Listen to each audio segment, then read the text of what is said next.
ഇന്ന് സ്കൂളിൽ നിന്ന് ഡയറക്റ്റ് ഞങ്ങളെല്ലാ ടീച്ചേഴ്സും കൂടെ HMMൻ്റെ വീട്ടിൽ പോയി. അവിടെ വരലക്ഷ്മി പൂജയ്ക്ക് വേണ്ടി HMM ഇൻവൈറ്റ് ചെയ്തിട്ടുണ്ടായിരുന്നു.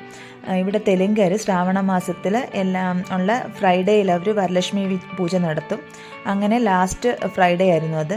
അപ്പോൾ അതിനുവേണ്ടി ഞങ്ങളവിടെ പോയി. അവിടെ ചെന്നപ്പോൾ ഇതൊരു പുതിയൊരു കാഴ്ചയായിരുന്നു. ഒരു ദേവി, നമ്മൾ സാക്ഷാൽ ദേവി വന്ന് എങ്ങനെ ഇരിക്കും അതേപോലെ തോന്നിയിരുന്നു. അവിടുത്തെ ഡെക്കറേഷനും അതിൻ്റെ പൂജാ രീതികളും ഒക്കെ കണ്ടപ്പോൾ അവിടെ വീട്ടിലുള്ള സുമംഗലിയായിട്ടുള്ള സ്ത്രീകൾ, നമ്മൾ ചെല്ലുന്ന സ്ത്രീകളെ അവർ കുങ്കുമവും ചന്ദനവും ഒക്കെ തൊട്ട് പിന്നെ നമുക്ക് മഞ്ഞൾ തരും. അത് നമ്മുടെ താലിയിലിടണം.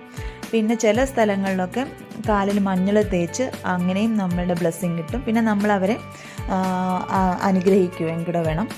എത്രത്തോളം ലേഡീസ് അവരുടെ വീട്ടിൽ വന്ന് ബ്ലെസ്സിങ് കൊടുക്കുന്നോ അത്രത്തോളം അവർക്ക് നല്ലതാണെന്നാണ് ഇവിടുത്തുകാരുടെ വിശ്വാസം. അപ്പോൾ അങ്ങനെ ഈ വർഷത്തെ വരലക്ഷ്മി പൂജയും കഴിഞ്ഞു.